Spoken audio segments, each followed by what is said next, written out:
All right, Chris Popper here in Bangor. I'm joined by Coach Josette Babineau from the UMaine field hockey team up in Orono for our weekly field hockey coaches show. And Coach, congratulations! A nice sweep of the weekend with a 3-1 win over Hofstra on Friday, and then a shutout win over Central Michigan on Sunday, winning 2-0. What a great weekend, huh?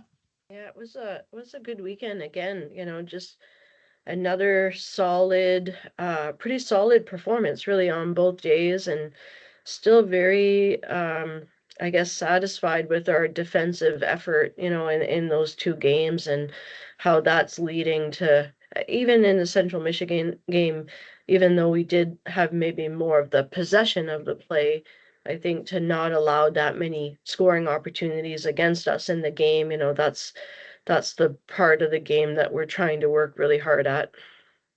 Yeah, I mean, and then we talk about the defense. You take out that Northwestern game. I mean, you've only allowed one goal, two goals, one goal, and then a shutout, um, and then three goals against the number one school in the nation. Still, outstanding defense and great work by the goalies and all of the defense because we know it's not just solely the goalie that's doing all the work. Yeah, right. We had talked at the beginning of season how with our returning players and the addition of our new players that we felt like that back line and that midfield line was going to have a lot more experience. And I think that that's showing as we're, moving along our schedule here. Hold on one Yeah. second. I have a dog who is an empath. And all right, I live near okay, all right. I live near St. Joseph Hospital. And every time that the sirens go by, she starts howling. And it's like, okay, all right, everything's okay. Everybody's all right. They're going to save them. Okay, sorry, go ahead. Yeah, I was saying that with the we thought with the addition of our new players and the returning players that we have that the back line and the midfield line was going to be like stronger, this season. And I think we're seeing that, as we're progressing along our schedule because we have played sort of all levels, I guess, of Division One right now, with the top one of the top teams in the country and then some that are more even to us and it is those games that are evenly matched that the defending and the goalkeeping makes a big difference in getting, the positive outcome in the win of the game. Um, yeah, and now you've got a busy weekend where you head down to Boston with a game against the number 17 uh, ranked school, Boston College, Friday night at 5, and then you turn around and play BU on Sunday at 1. It's a tough weekend on the It, road. it's a demanding weekend again for sure. With Boston College, we know that, just ACC school, right? The speed of the play and their skill is at a high level, and we've been able to compete with them over the past few years. And I guess we've had some close games. We've had some games that we've lost by a goal. We've had some games that we've had the lead and given it up, but we know it's going to be a challenging game against them. But I think it's still a needed game on our schedule, though. I think we just have to continue to challenge ourselves as a team and, continue to get better. And you're going to get better by playing better teams. And with BU too, like those are just really good matchups for us. Those games are always close, they're always competitive, and it's going to be a game that we're just going to have to work at and see if we can get the outcome at the end, that we want in that game. So, do you travel down on Thursday for the Friday game? Friday is a 5 o'clock game, so it's a late game. So we're gonna practice here on Thursday afternoon and we're gonna leave after practice. So we'll get there in the evening on Thursday night. And that'll be helpful for our players too, because they'll get to attend their classes on Thursday and not have to miss Thursday and Friday from school. And then that game is at 5 on Friday, and then an in-between day we'll lightly practice on Saturday, and then the game on Sunday afternoon, and come back Sunday Anything night. planned as the dogs announce that the mailman is here or something? Is there anything planned for fun down in Boston College? Down in Boston, are there tours or trips to Faneuil Hall? What are you going to do? Maybe a Green Line trip, taking the subway. Where you have so many people that may not have experienced Boston before. Yeah, I think we were discussing it as a staff, and I think we're gonna try to see how the Friday game goes, because it is a quick turnaround. We won't have time to do anything there on Thursday.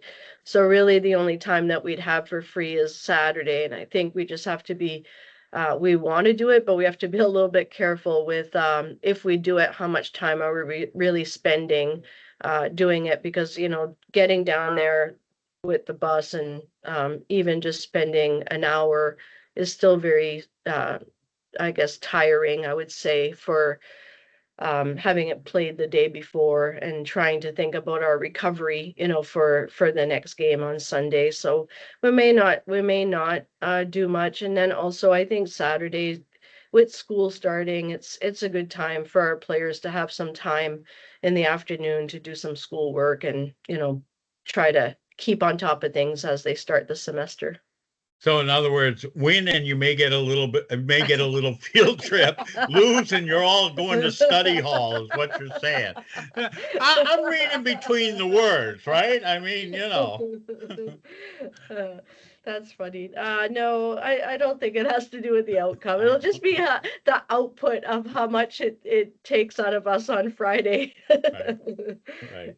Do you have an organized study hall, or are they just going to be able to spend the time in their rooms working, or how does that work? We typically have a meeting room for the weekend at our hotel, and some of them choose to do work in the meeting room, some of them in their rooms, but we don't need to organize it. They're all like great students, and they know that the space is available to them, and they'll figure out, what's best for them. But yeah, typically we just give them like the free time, knowing, that they have some afternoon time to be able to do some work. Well, and as we've talked about, you guys have led the school in the GPA last year, so you've got that holding over their heads. We want to repeat this, so right. They've got the class of what was it, the 2023 has set the bar high for the Right. field hockey team. How has practices gone this week? So far, so good. I mean, it's been nice and uh, not crisp at night when you practice, but it's been probably great weather for practice. Yeah, we practiced yesterday afternoon, and as a staff, we were kind of curious how practice would go, right? I think we have had a pretty demanding like schedule, and the recovery, they had Monday off as a recovering day, but it always is a bit challenging coming back from a recovering day. But they did handle practice very well yesterday, and yeah, the weather is helping, not taking as much out of them. It was a little bit cooler in the afternoon yesterday, so no, I think practices are still going well, and they need to, right? Because we are aware and the players are aware that it's been nice to actually hear them talk about the start. They're excited about the start to their season, but they are also talking about ways that they can be better in their play and in their style of play. So I think they are still approaching practice with that mindset of it's another day to try to work on some things to like solidify how we're playing as a team and trying to, I guess smooth things over a little bit as we progress. Well, it's a little math challenge. I mean, having won 4 games in a row now, I mean, there's got to be some excitement amongst the team, and that certainly makes practice easier, I would think.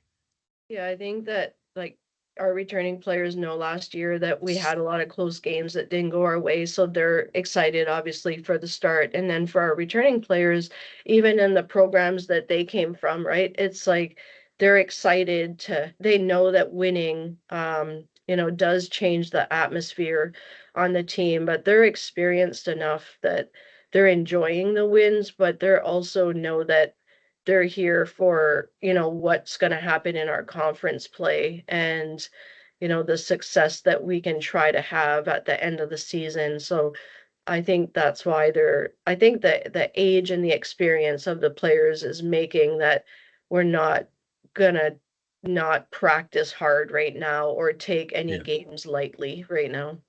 So you've got this weekend down in